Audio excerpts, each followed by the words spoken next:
भगवान राम की नगरी अयोध्या हजारों महापुरुषों की कर्म भूमि रही है। यह पवित्र भूमि हिंदुओं के लिए बहुत ही महत्वपूर्ण है। यहाँ पर भगवान राम का जन्म हुआ था। यह राम जन्मभूमि है। इस राम जन्मभूमि पर एक भव्य मंदिर बना था जिसे तोड़ दिया गया था। आइए जानते हैं वह भव्य मंदिर किसने बनाया और कैसा था वह मंदिर। शोधा अनुसार पता चलता है कि भगवान राम का जन्म 5114 ईस्वी पूर्व हुआ था। चैत्र मास की नवमी को राम नवमी के रूप में मनाया जाता है। अगस्त 2003 में पुरातात्विक विभाग के सर्वे में कहा गया कि जहां बाबरी मस्जिद बनी थी वहां मंदिर होने के संकेत मिले हैं। भूमि के अंदर दबे खंभे और अन्य अवशेषों पर अंकित चिन्ह और मिली पाटरी से मंदिर होने के सबूत मिले हैं। भारतीय पुरातत्व सर्वेक्षण द्वारा हर मिनट की वीडियोग्राफी और स्थिर चित्रण किया गया। इस खुदाई में कितनी ही दीवारें, फर्श और बराबर दूरी पर स्थित 50 जगहों से खंभों के आधारों की 2 कतारें पाई गई थी। एक शिव मंदिर भी दिखाई दिया। GPRF रिपोर्ट और भारतीय सर्वेक्षण विभाग की रिपोर्ट अब उच्च न्यायालय के रिकॉर्ड में दर्ज है। 30 सितंबर 2010 को इलाहाबाद उच्च न्यायालय की लखनऊ खंडपीठ ने विवादित ढांचे के संबंध में ऐतिहासिक निर्णय सुनाया।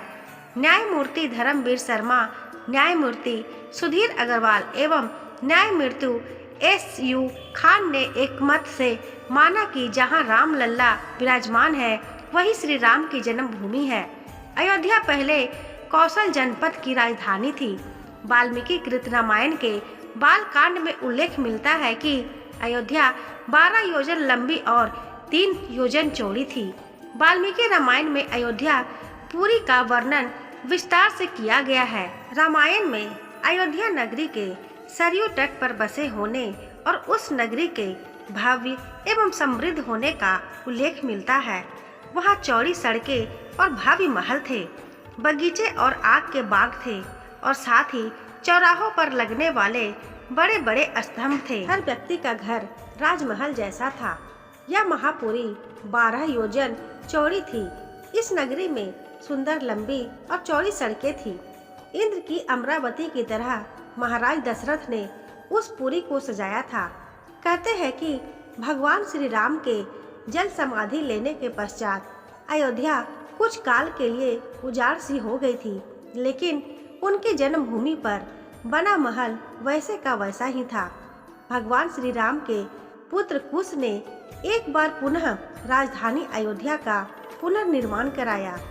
इस निर्माण के बाद सूर्यवंश की अगली 44 पीढ़ियों तक इसका अस्तित्व आखिरी राजा महाराज बृहदल तक अपने चरम पर रहा।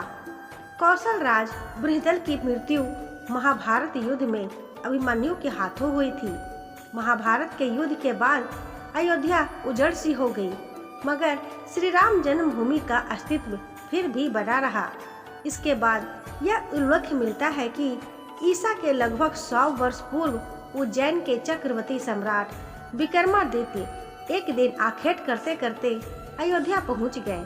विक्रमादित्य को इस भूमि में कुछ चमत्कार दिखाई देने लगे। तब उन्होंने खोज आरंभ की और पास के योगी व संतों की कृपा से उन्हें ज्ञात हुआ कि यह श्री राम की अवध भूमि है। उन संतों के निर्देश से सम्राट ने यहाँ एक भव्य मंदिर के साथ ही कूप, सरोवर, महल आदि बनवाए। कहते हैं कि उन्होंने श्री राम जन्मभूमि पर काले रंग के कसौटी पत्थर वाले 84 स्तंभों पर विशाल मंदिर का निर्माण करवाया था। इस मंदिर की भव्यता देखते ही बनती थी। विक्रमादित्य के बाद के राजाओं ने समय समय पर इस मंदिर की देखरेख की। उन्हीं में से एक सुग वंश के प्रथम शासक पुष्यमित्र सुग ने भी मंदिर का जीर्णोद्धार करवाया था। पुष्यमित्र का एक शिलालेख अयोध्या से प्राप्त हुआ था, जिसमें उनसे सेनापति कहा गया तथा उसके द्वारा 2 अश्वमेध यज्ञों के लिए किए जाने का वर्णन है।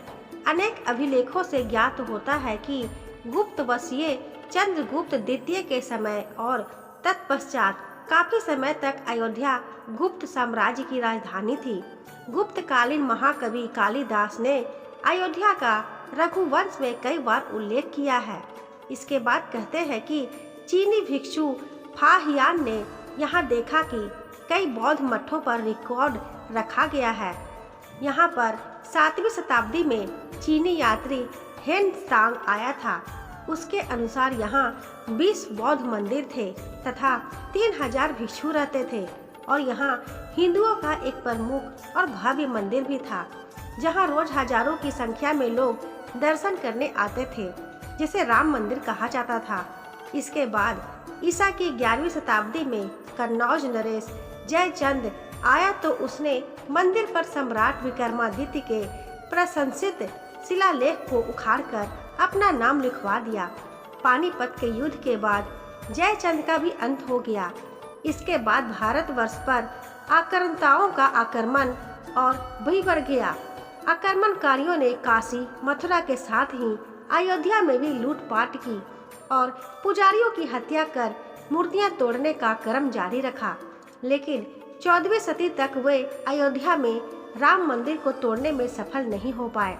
विभिन्न आक्रमणों के बाद भी सभी झंझावातों को झेलते हुए श्री राम की जन्मभूमि पर बना भव्य मंदिर 14वीं शताब्दी तक बचा रहा। कहते हैं कि सिकंदर लोदी के शासन काल के दौरान यहाँ मंदिर मौजूद था। अंततः 1527 से 28 में अयोध्या में स्थित भव्य मंदिर को तोड़ दिया गया और इसकी जगह बाबरी ढांचा को खड़ा किया गया। कहते हैं कि मुगल साम्राज्य के संस्थापक बाबर के एक सेनापति ने बिहार अभियान के समय अयोध्या में श्री राम के जन्म स्थान पर स्थित प्राचीन और भव्य मंदिर को तोड़कर एक मस्जिद बनवाई थी, जो 1992 तक पर विद्यमान रही। बाबरनामा के अनुसार 1528 में अयोध्या पड़ाव के दौरान बाबर ने मस्जिद निर्माण का आदेश दिया था। दोस्तों, आशा करती हूँ आपको ये छोटी सी जानकारी पसंद आई होगी।